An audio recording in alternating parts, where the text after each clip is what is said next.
Hi there, I'm Dr. Megan Connell, and this is Psychology at the Table. In this episode, I'm joined by two of my friends and colleagues, Dr. Jason Burt. Hello. And Dr. Ryan Kelly. Hi. And we're going to be talking about substance abuse, specifically addiction to different substances, such as drugs and alcohol. These guys are experts on that. I am not, so this is why I have them here. So, welcome, guys. Fist bumps. Love it. All right. First off, tell me a little bit about how common are problems with addiction? Well, according to the World Health Organization, most recently, about 5% of the world population has difficulties with addiction and substance abuse. Okay, so pretty common then. Yeah. They're more Alright, common, for sure. Yeah. What would be some signs that somebody at your table is struggling with addiction? Sure. So it's a big thing we look for is change in behavior. Are they missing games? Are they coming up with excuses for why they're not there? When they are there, do they seem more tired and lethargic than they usually are, more agitated than they usually are? Are they especially defensive? These would be things that we'd see in daily life, but should come up at the table. And in fact, you might even see problems between players and their characters in the game that might reflect that use. Yeah, you might also see increased lying, stealing, things that they're hiding from you. Doesn't seem like their attitude is the same. Their affect may be different. Some of the things that Dr. Kelly was alluding to. All right. And so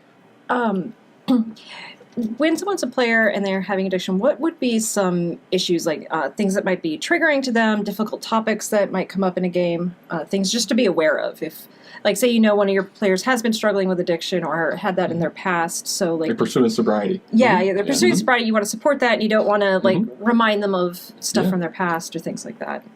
Yeah.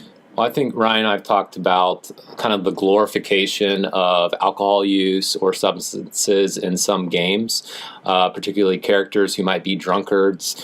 That might make the average person with some kind of substance or addiction problem pretty uncomfortable. Mm-hmm. Yep. Yeah, I mean, glorification would be one. The other is just most people who have struggled with addiction, they will have seen some tough things. They might have had a friend who overdosed. They might be very sensitive to being even around it imaginatively, right? So if you're going into a tavern where everyone's drinking and that's kind of like the point of the social relation for the characters at that moment, which sometimes we do start off with, probably not the best way to go about it, right? Now, it could be therapeutic, where they're saying no in their game and there's pride in it, but it'd be something to consider. And because they've probably experienced really traumatic relationships with their family that maybe is because of decisions they made in desperate situations, or maybe they've experienced someone OD or had tough times there or law problems. Any of those issues could potentially be a trigger in a game. If someone was poisoned and died of poison even, could possibly remind them of when they OD'd or their friend OD'd. Or if, again, we talk a lot about projecting real-life stuff into the games with your character.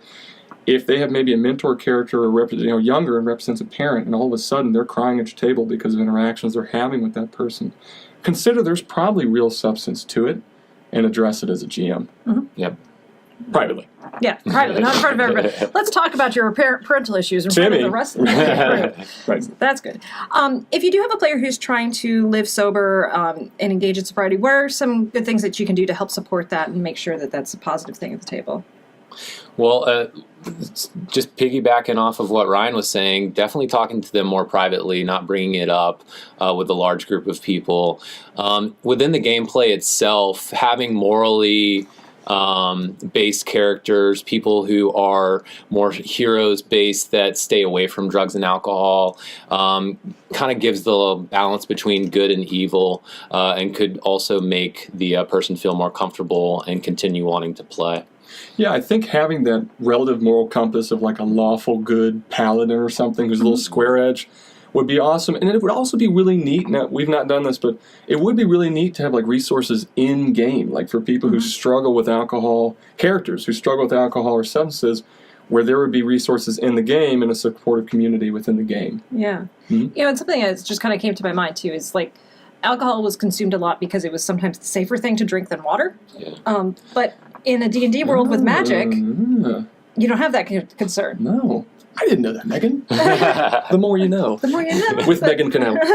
But that might be something to consider, that Yeah, like for sure. alcohol's not as common of a drink as it was like in medieval Europe and things, because you have call. magical abilities to create food and water that is drinkable and not going to be filled with parasites that are going to destroy your gut. Good point that I've not thought about. I mean, I have. I knew it all along. Ta-da! If you're concerned that one of your players is struggling with some form of substance abuse addiction, what can be some things that you can do to help? Like, how do you help them? You know, be aware of the warning signs themselves. If you see changes in behavior, you definitely want to approach that person with strong empathy, concern, and love. They're going to feel nervous and worried to talk about these things. These are often private and pretty controversial topics. So sometimes just having someone to talk to in a private setting is really important. In addition, just also being aware of what the resources around their local community are. So if in fact something does come about, you're able to navigate and help them find the right resources out there. Yeah, absolutely. And I think just a little qualifier I'd put on that is, we've talked a lot about this before, of feeling like you're being put in a therapeutic role and trying to find boundaries there.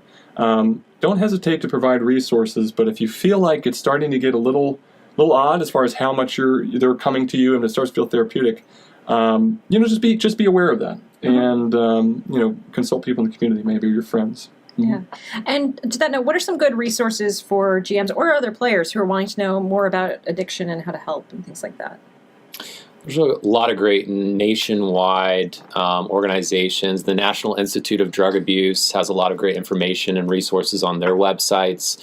You also have the National Institute of Mental Health, and you also have the Substance Abuse Mental Health Services Association. So all of those could be really great resources to inform yourself about these warning signs and where to get help in local systems. And of course, we'll put links to all of those down in the doobly-doo of this video. The doobly-doo. Yes.